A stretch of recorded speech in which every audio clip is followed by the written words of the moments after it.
Russia, 1981. Part 1. Whispers beneath iron bars. Sergei's body trembled from the cold, but it was not just the temperature that chilled him. It was the weight of hopelessness that seemed to suffocate the very air within the cell. The walls around him were thick, gray, and lifeless, as though the concrete itself had absorbed the misery of all who had suffered there before him.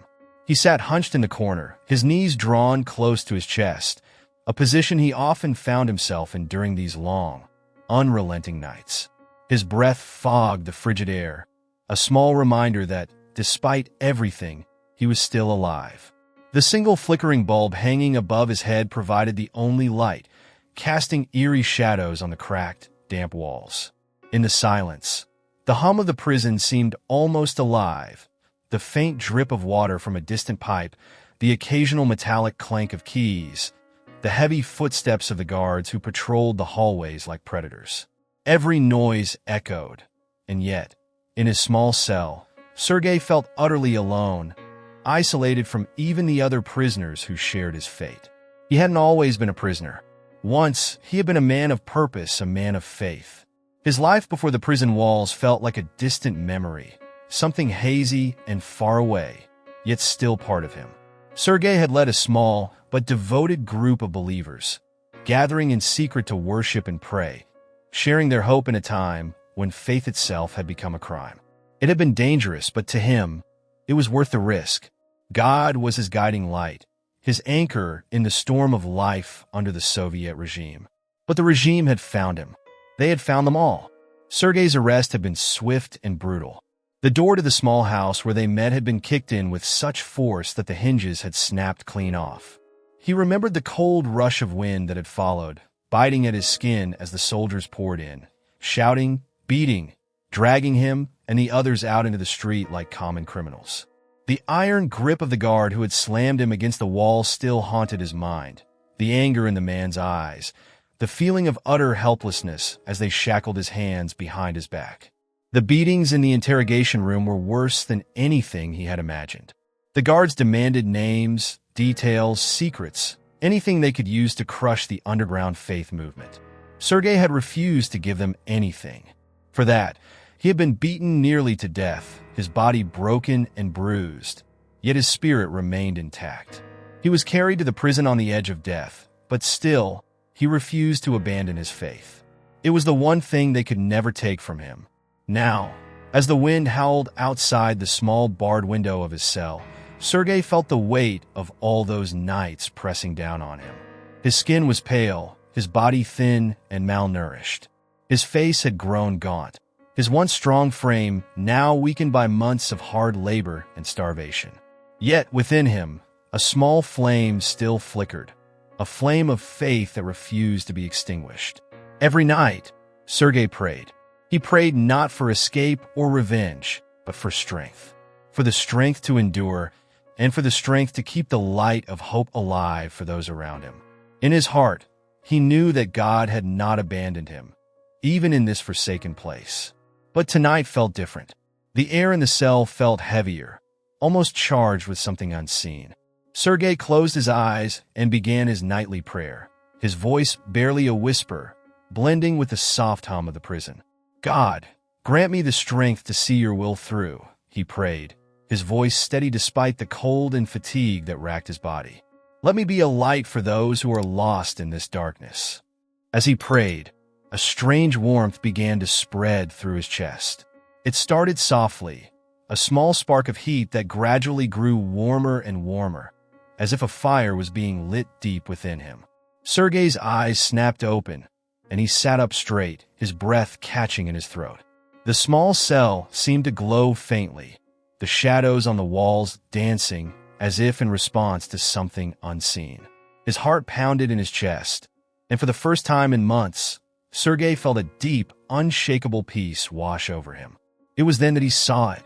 At first, it was just a faint shimmer in the air, a disturbance in the fabric of reality itself. Then, from the shadows, a radiant figure emerged, its form both awe-inspiring and serene. Standing tall in the narrow confines of the cell, wings spread wide, the figure was unlike anything Sergei had ever seen. The being seemed to be made of pure light, glowing softly in the darkness. Its face was kind, its eyes full of understanding, as if it could see straight into Sergei's soul. The room was filled with an overwhelming sense of calm, as though time itself had stopped in the presence of this divine visitor. Sergei stared, unable to move, his body frozen between awe and fear. Was this real? Was he dreaming? The figure before him left no room for doubt. It was an angel. Sergei, the angel's voice was like a melody, soft yet powerful, resonating deep within him. Your suffering has been seen, and your prayers have been heard. Do not despair, for this is not the end. Sergei's lips trembled, and he could feel tears welling up in his eyes. He had prayed for so long, endured so much, and now, in this moment, it was as if God himself had sent a messenger to comfort him. Am I to be freed? He asked, his voice barely a whisper. The angel smiled, a gentle, knowing smile. Freedom will come, but not as you expect. You will be a light in this darkness, a beacon of hope for those who have lost their way. Soon, you will deliver a message to those who suffer alongside you. Tell them to hold fast to their faith, for deliverance is near. Sergei's heart swelled with emotion, the tears spilling freely down his cheeks now. He had never doubted God, not even in the darkest moments of his imprisonment. But this was a sign, a real, tangible sign that there was more at work than the cruel machinations of the regime that had imprisoned him. Will they believe me? He asked, unsure of how the other prisoners would react to such a message. They will believe, the angel replied softly. For the light within you will speak to them in ways words cannot. Have faith, Sergei, for you are chosen for this task. Go, and bring hope where there is none. And with that, the angel began to fade, the soft light dimming as it receded back into the shadows from which it had come. Sergei remained kneeling on the cold floor, the warmth of the angel's presence lingering long after the figure had disappeared. He could still feel it, the peace, the calm, the certainty that what he had experienced was real. He stayed in that position for a long time, silently reflecting on what he had witnessed. For the first time since his imprisonment, Sergei felt truly alive. There was purpose in his heart again, a reason to continue fighting, to continue praying. He had been chosen to bring hope to the hopeless, to remind the prisoners, and perhaps even the world, that God was still with them, even in the darkest of places. Tomorrow, he would begin.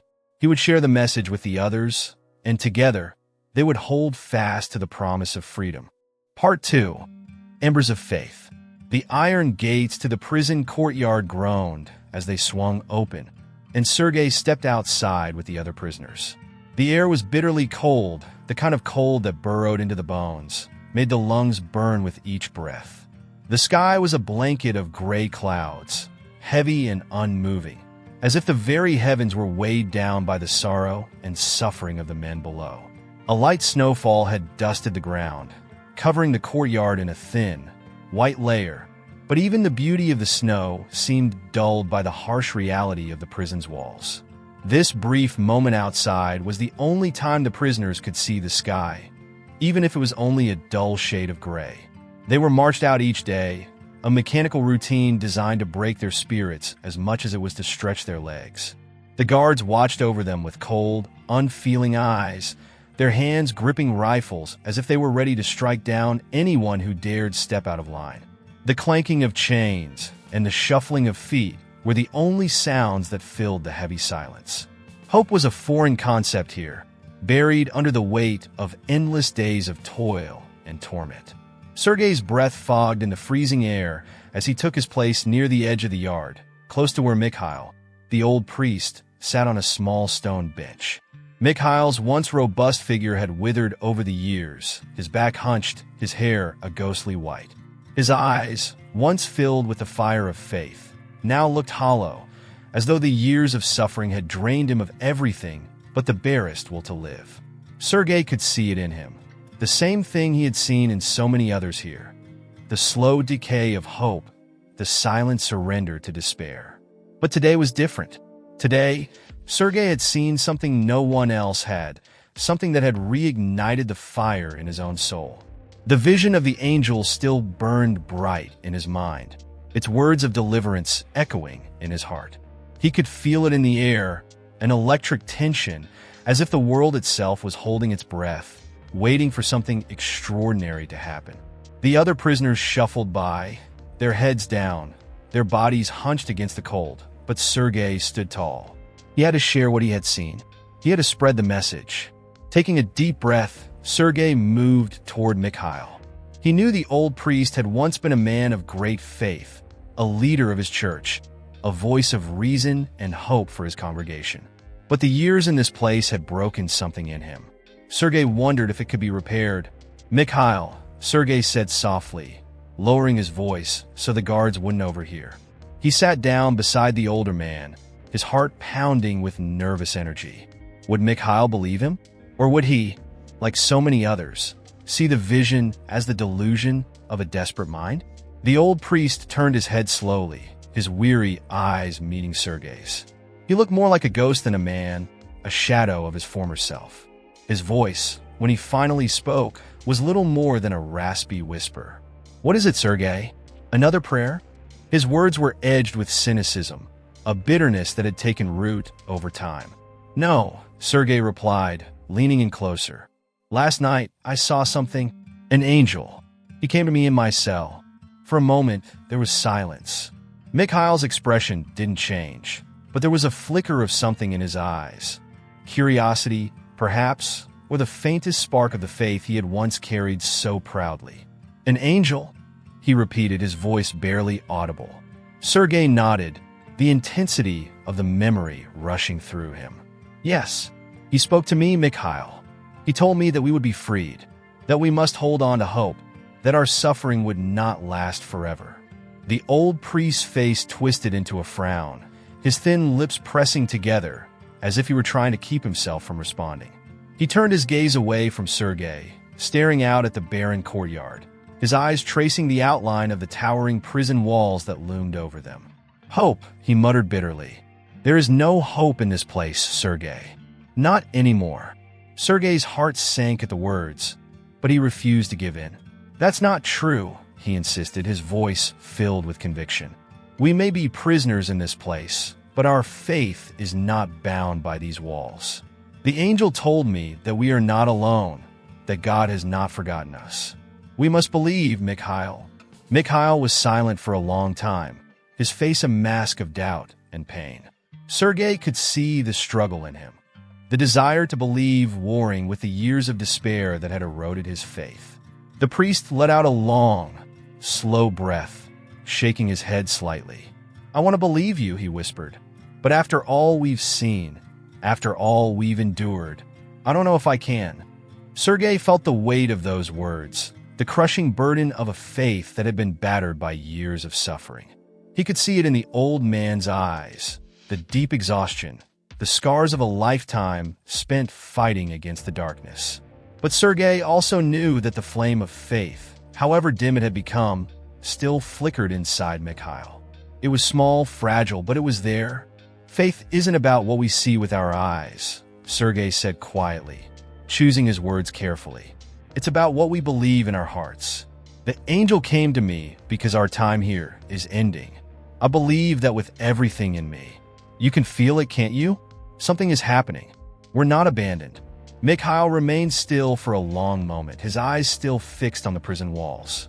The cold wind stirred, lifting small flurries of snow into the air, and for a moment, the courtyard seemed even more desolate than usual. The guards paced back and forth like wolves circling their prey, their breath visible in the frosty air.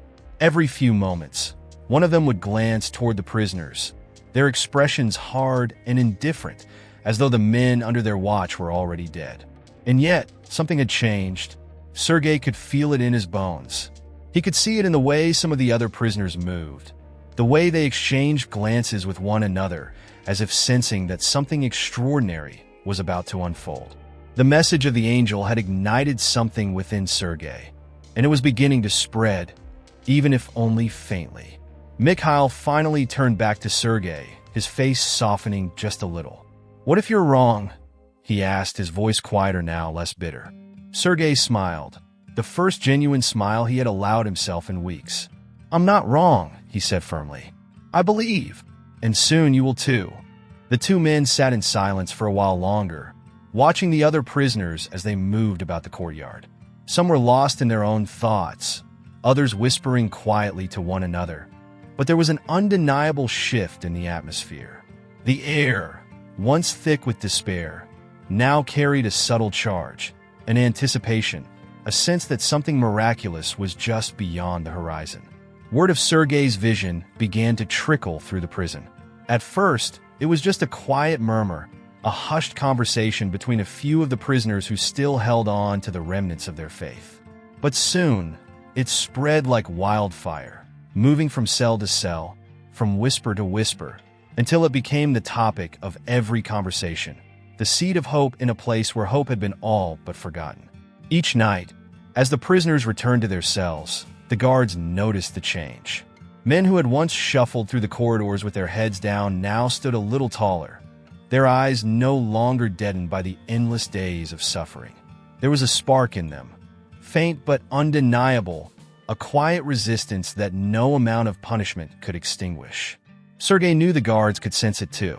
He could see it in the way they patrolled more frequently, the way their eyes lingered on the prisoners with suspicion. But it didn't matter. The angel's message had been delivered, and nothing, not even the iron bars or the cold stare of the guards, could stop the embers of faith from catching fire. They would wait, they would believe, and when the time came, they would be ready. Part 3. Echoes of the Divine. The wind outside the prison walls howled like a ravenous beast, rattling the barred windows and filling the damp air with the eerie wail of winter's fury. Inside the cells, it was as though time had frozen along with the temperature. Each breath Sergei took felt sharp and painful, the cold gnawing at his bones. The thin blanket he clutched around his shoulders did little to keep the chill away, but it was not the cold that kept him awake. It was the anticipation. Sergei lay on the hard, unforgiving floor, his eyes closed, not in sleep but in silent prayer. The vision of the angel was as vivid in his mind now as it had been the night it appeared. The angel's words echoed in his thoughts. "The time is near, Sergei. Tomorrow, a series of events will occur." Those words pulsed through him like the beat of his own heart. A promise of freedom, so near he could almost taste it. His breath came in slow, deliberate measures as he prayed, not just for himself, but for every soul in the prison. He prayed for strength, for clarity, for the courage to face whatever was to come. Despite the freezing cold, a warmth spread through Sergei's chest, just as it had when the angel had appeared. He felt the presence of something greater than himself, something divine. It was this warmth, this inner fire, that had kept him going through the endless nights of torment and isolation. And now, with the storm raging outside, he knew the moment was drawing near. The snowstorm outside intensified, the wind screaming against the iron bars. It was a night where even the guards seemed wary, their footsteps fewer and farther between, their patrols shorter as they sought refuge from the biting cold. The thick stone walls of the prison did little to keep the chill out, but they did muffle the storm's full fury, leaving an almost oppressive silence in its wake. A silence that Sergei found both unsettling and expectant. Suddenly, there was a creak, a soft, almost imperceptible sound in the quiet of the cell block. Sergei's eyes snapped open, his heart pounding as he sat up, his breath visible in the cold air. He strained to listen, every muscle tense. For a moment, nothing. Then it came again, a deep, resonant groan, like the sound of metal bending under great pressure. It came from somewhere down the hall, but the echo made it impossible to tell exactly where. Sergei's pulse quickened. He rose to his feet slowly, his bare feet numb against the icy stone floor. The sound continued, louder now, more insistent. The heavy iron doors that lined the hallway seemed to groan in protest, the locks rattling in their frames as if some unseen force was pushing against them. He approached the door to his cell cautiously, his heart hammering in his chest. Pressing his ear against the cold iron, he heard it more clearly now, a series of clicks, like keys being turned in a lock. But it wasn't the guards. He He knew their routine by heart, the rhythmic clank of their boots, the jingle of keys. This was different. This was unnatural. Sergei's breath caught in his throat as he took a step back, his eyes widening in disbelief. The lock on his cell door clicked once, then twice. And then, with a final metallic snap, the door swung open. Slowly, quietly, as though the prison itself was releasing its hold on him. He stood frozen for a moment, staring at the open door. The corridor beyond was dimly lit, the flickering light casting long shadows on the floor. But there was no one there. No guards. No sound of approaching footsteps.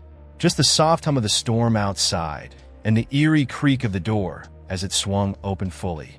His first instinct was to hesitate, to stay put, to convince himself that this was some trick, some cruel game orchestrated by the guards to crush whatever hope remained. But deep down, he knew. This was no trick. This was the moment the angel had spoken of. He could feel it in his soul, the certainty that this was divine intervention, that the chains that bound them all were about to be broken. Sergei stepped through the threshold of his cell, his breath coming in quick, shallow bursts as he glanced up and down the corridor. One by one, the other cell doors began to open.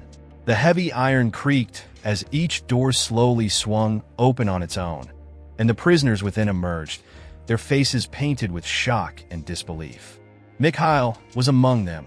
The old priest stood in his doorway, his frail body trembling with a mixture of fear and awe.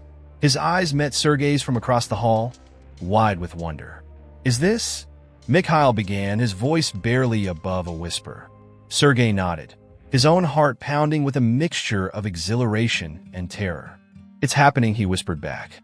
Just as the angel said, the other prisoners were stirring now, stepping out into the corridor, their expressions a mirror of Mikhail's: bewilderment, fear, and the faintest glimmer of hope. They looked to Sergei, their unspoken leader, waiting for some explanation, some guidance. But Sergei had none to give. All he had was faith. The hallway was eerily quiet, the silence broken only by the occasional soft scrape of bare feet on stone as the prisoners gathered in the center of the corridor. No guards, no alarms, just an empty path ahead, leading deeper into the bowels of the prison. Sergei took a deep breath, his eyes scanning the faces of the men around him.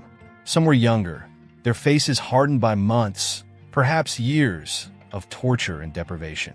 Others, like Mikhail, were older, their bodies worn and frail from the endless weight of suffering. But in each of them, Sergei saw something new, a spark of belief, however small, that what was happening could only be a miracle. "We have to go," Sergei said finally, his voice steady despite the uncertainty that gnawed at him. "The angel said we would be freed, and this is our chance. We must trust in the path before us." The men exchanged uneasy glances, but none of them protested. They were all too aware of the miracle that was unfolding. Slowly, cautiously, Sergei began to move down the corridor, the others following closely behind. The hallway stretched out before them, dimly lit by the occasional flickering bulb, casting strange shadows that danced on the walls.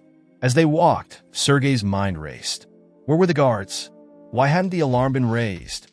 It was as if the entire prison had been plunged into some sort of unnatural stasis, frozen in time by the storm that raged outside.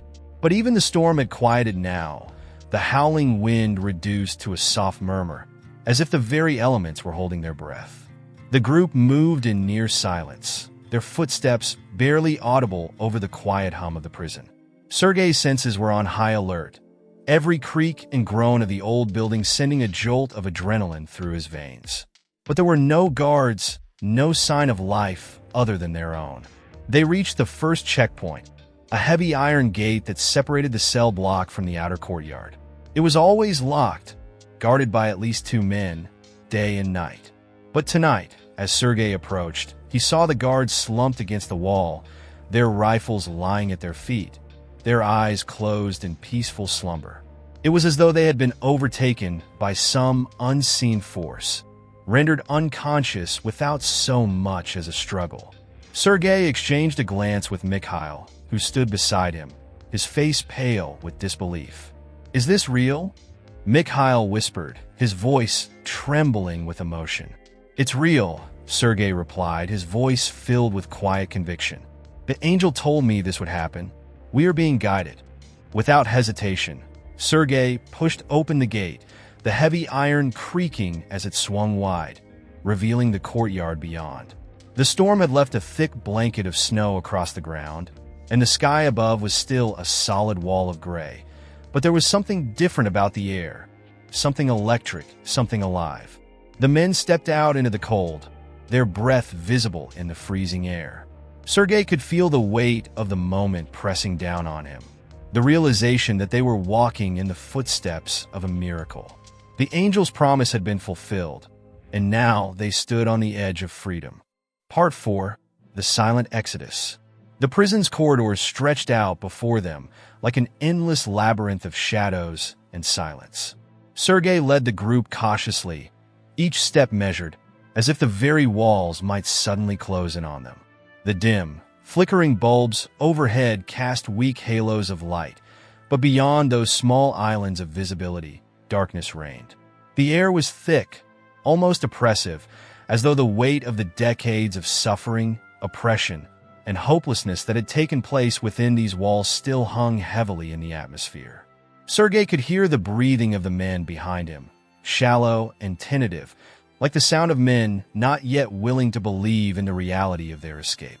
Their footsteps were soft against the cold stone floors, and despite the tension that gripped every man's body, there was an overwhelming silence in the air.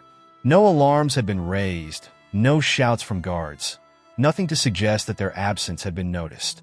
It was as though the entire prison had fallen under a spell. As they moved deeper into the heart of the prison, Sergei's senses remained on high alert, his mind racing with questions. Why hadn't the guards woken up? How had they passed through the gates so easily? It was as if an invisible hand had cleared the path ahead of them, guiding them forward as the angel had promised. But still, doubt lingered in the back of his mind. Was this truly a divine intervention, or was it some kind of illusion, a trick of the mind born from months of suffering? The corridors twisted and turned, each intersection a gamble of which direction to take.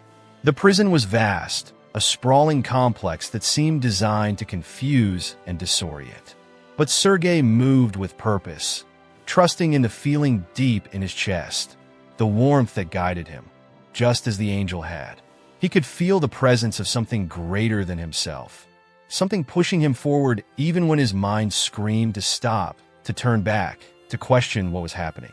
Behind him, Mikhail shuffled forward, his breath coming in short, labored bursts.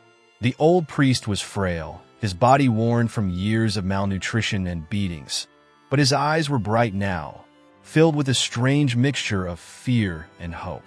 He caught Sergei's glance and nodded faintly, his expression one of quiet determination. Mikhail had been broken by the prison, but now, in the face of this miracle, something within him had been reborn. It was as though the fire of his faith, long extinguished, had been reignited. The group pressed on, moving as silently as they could, their senses sharpened by the knowledge that danger could appear at any moment. Every corner they turned, every doorway they passed, Sergei expected to see guards, to hear the sound of boots thundering down the hall in pursuit. But there was nothing. The stillness remained unbroken, and the only sound was the faint hum of electricity running through the prison's old, failing infrastructure. Eventually, they reached the final checkpoint, the massive outer gate that separated the prisoners from the outside world. It loomed ahead of them like the jaws of some great beast, tall and imposing, its iron bars rusted with age and neglect. It was here at this gate that Sergei had always felt the weight of his imprisonment most acutely. Beyond it lay freedom, the world that had been denied to him for so long. But that gate had always been a symbol of hopelessness. No one passed through it unless it was to be dragged to their death. As Sergei approached the gate, his heart pounded in his chest. He could feel the eyes of the men behind him, all of them waiting, watching, hoping.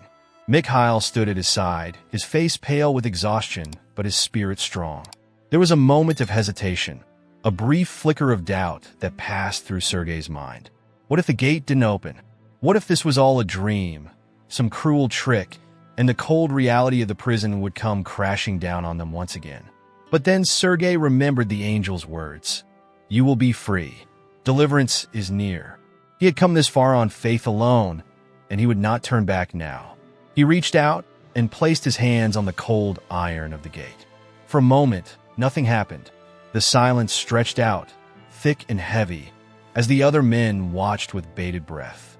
Then, with a groan that seemed to echo through the entire prison, the gate began to move. The rusted hinges creaked and protested, but slowly, steadily, the gate swung open, revealing the dark expanse of the courtyard beyond. Sergei let out a breath he hadn't realized he was holding. Behind him, there was a collective murmur of disbelief, as though the men couldn't quite process what they were seeing. The gate, the symbol of their captivity, was open. The path to freedom lay before them, unobstructed. Without hesitation, Sergei stepped through the gate, his heart pounding in his chest as his feet touched the snow-covered ground of the courtyard. The air was crisp and cold, but it was the most liberating feeling Sergei had experienced in years. Behind him, the other prisoners followed, their faces a mix of shock, fear, and elation. The courtyard was vast, the snow crunching beneath their feet as they moved toward the far side where the outer walls of the prison loomed like dark, impenetrable giants. Beyond those walls lay the forest, and beyond the forest, freedom. The storm had calmed, leaving the night eerily quiet, the snow falling softly now, blanketing the world in white. As they moved through the courtyard, Sergei could feel the tension in the air. The guards, though still present, were slumped over in the guard towers, their heads resting on their arms as if in a deep, unnatural sleep. It was as if some divine force had swept through the prison, incapacitating them, rendering them powerless to stop the exodus.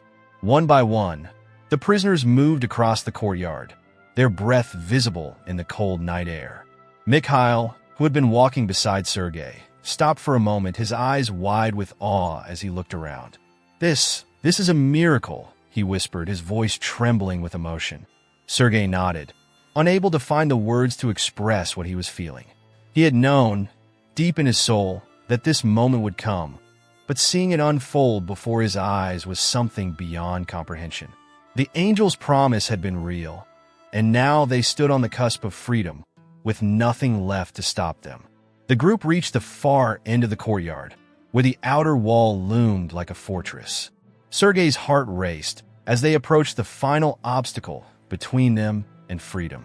The wall was tall, too tall to climb, but as they drew closer, Sergei noticed something strange. A section of the wall, barely visible in the dim light, had crumbled away, leaving a narrow passage just wide enough for a man to slip through. Without hesitation, Sergei moved toward the opening, his heart pounding with a mixture of excitement and fear. He glanced back at the other prisoners, their faces painted with disbelief, and then he stepped through the gap in the wall. Beyond the wall lay the forest, dark and foreboding, the trees stretching out like black fingers into the night sky. The snow-covered ground crunched beneath their feet as they moved deeper into the woods, their breath visible in the cold air. The silence of the forest was almost deafening after the constant hum of the prison, but it was a welcome silence, a silence filled with possibility, with hope. They were free. Sergei stopped for a moment, turning to look at the men who had followed him, the men who had shared in this impossible journey. Mikhail stood at the front of the group, his face pale and gaunt, but filled with a light that had been absent for so long. The other prisoners gathered behind him, their expressions a mixture of shock, relief, and tentative joy. "This is it," Sergei said quietly, his voice barely more than a whisper. "We're free." The words hung in the air for a moment, almost too good to be true. The men looked around, as if expecting something to shatter the fragile reality of their escape, but nothing came. The night remained still, the forest quiet, and the prison behind them receded into the darkness. For the first time in years, Sergei allowed himself to truly believe. They had escaped. Part 5. Light beyond the shadows. The sky above was no longer the oppressive gray of the storm, but a deep, inky black, broken only by the faint glimmers of stars that peeked through gaps in the clouds. As Sergei and the men emerged from the forest, the silence of the night began to give way to the soft whispers of dawn, the first hints of light painting the horizon in soft pinks and purples. The snow beneath their feet crunched softly, their steps now slower, more deliberate, as the adrenaline of their escape gave way to the cold reality of their freedom. For a moment, none of them spoke. There was a collective pause, as if each man needed time to absorb the magnitude of what had just occurred. Sergei stood at the edge of the forest, his breath misting in the cold air as he gazed out over the open field that stretched before them. Beyond the field lay the promise of freedom, the world that had been stolen from them for so long. But now, as the pale light of dawn crept across the snow, it was theirs again. Mikhail stood beside Sergei, his frail body shivering beneath his thin, worn prison clothes, but there was a light in his eyes now, one that hadn't been there before. His once gaunt face was softening, the lines of despair easing as hope bloomed anew. "It's real," Mikhail murmured, his voice filled with awe. "We're really free." Sergei nodded, the reality of the moment finally sinking in. The prison, the guards, the iron gates, they were all behind them now, fading into the darkness of the past. But even as they stood on the threshold of freedom, there was still an air of disbelief, as though at any moment they might wake to find themselves back in their cold, damp cells, prisoners once again. But this was no dream. The angel had kept its promise. The men gathered around Sergei and Mikhail, their faces a mixture of exhaustion and elation. Some of them wept quietly, the overwhelming emotion of the night finally catching up to them. Others simply stood in silence, their eyes scanning the horizon as if trying to comprehend what lay beyond, the life that awaited them, if they could dare to believe in it. "We made it," one of the younger men said, his voice breaking the quiet. He looked at Sergei with a kind of reverence, as though the older man had been the one to orchestrate the entire escape himself. "You let us out, Sergei, just like the angel said." Sergei shook his head. "It wasn't me," he said softly. "We were guided. I just listened. It was true." Sergei had felt the presence of something greater than himself guiding his every step, filling him with the certainty that they would be delivered. But now, standing at the edge of the forest with the dawn breaking over the snow-covered fields, he realized that their journey wasn't over. Freedom was within their grasp, but the world they were re-entering was still the same one that had imprisoned them. The Soviet regime still loomed large over the land, and their escape, though miraculous, would not go unnoticed for long. "What now?" another prisoner asked, his voice tinged with both hope and fear. Sergei glanced around at the faces of the men who had followed him. Some were barely able to stand, their bodies worn from years of starvation and torture. Others were younger, stronger, but all of them bore the same scars, the same weight of having survived something that had sought to break them. And yet here they were, alive, free. "We keep moving," Sergei said firmly. "We find shelter, food, and we lay low until we can decide our next steps. We'll be hunted, but we're not alone. There are people, communities, who will help us. We just have to reach them." Mikhail, who had remained silent for some time, spoke up. "There's a village not far from here," he said, his voice hoarse from the cold. "I grew up nearby. It's a small place, but the people are good. They won't turn us away." Sergei nodded. "Then that's where we'll go." The group began moving again, their steps heavier now, but with a purpose. The light of dawn grew brighter as they crossed the open field, the snow crunching beneath their feet. Sergei could feel the exhaustion setting in, the adrenaline that had fueled their escape now fading, leaving behind the ache of hunger and the sharp sting of the cold. But he pressed on, driven by the knowledge that they had come too far to stop now. As they walked, Sergei found his thoughts drifting back to the prison, to the cell where he had first seen the angel. The memory of its radiant form was still fresh in his mind, as was the message it had given him. "You will be a light in this darkness," the angel had said. And now Sergei understood what that meant. It wasn't just about escaping the prison. It was about more than that, about being a beacon of hope in a world that had been crushed under the weight of tyranny and fear. They reached the edge of the village just as the sun began to rise fully over the horizon. The small houses, with their thatched roofs and simple wooden fences, were covered in a thick layer of snow, the smoke from their chimneys curling lazily into the morning sky. It was a quiet, peaceful place, far removed from the chaos and brutality of the prison. For a moment, Sergei allowed himself to breathe, to feel the warmth of hope settle deep in his chest. Mikhail stepped forward, his eyes scanning the village with a mixture of nostalgia and relief. "I never thought I'd see this place again," he whispered. Sergei placed a hand on the older man's shoulder, offering him a small, reassuring smile. "You're home now," he said gently. "We all are." The villagers, upon seeing the ragged group of men approaching, emerged from their homes, their faces filled with curiosity and concern. One by one, they came forward, offering blankets, food, and shelter. There were no questions, no judgments, just quiet understanding. These were people who knew the cost of survival under the Soviet regime, people who had suffered in their own ways, and they welcomed the escaped prisoners as brothers. For the first time in what felt like an eternity, Sergei felt safe. He and the other men were given warm clothes, hot food, and a place to rest. As he sat by the fire in one of the small cottages, the warmth seeping into his bones, Sergei closed his eyes and offered a silent prayer of thanks. The angel's words echoed in his mind once more, and this time, he felt a deep sense of peace. They had escaped the prison, but more than that, they had been freed from the chains of fear and hopelessness that had bound them for so long. Sergei knew that their journey was far from over, that the road ahead would be fraught with danger and uncertainty. But now, they had something they hadn't had before: faith. Faith in themselves, in each other, and in the knowledge that they were not alone. The story of their escape spread quickly, traveling from village to village, town to town, until it reached the ears of those who had long lost hope. Sergei and the other prisoners became symbols of resistance, their story a testament to the power of faith in the face of impossible odds. The legend of the angel of the prison grew, whispered among the people as a reminder that even in the darkest of times, there was always light to be found. And so, as the sun rose higher in the sky, Sergei stood at the edge of the village, gazing out over the snow-covered fields. The prison was far behind him now, but the angel's promise still lingered in his heart. "You will be a light in this darkness."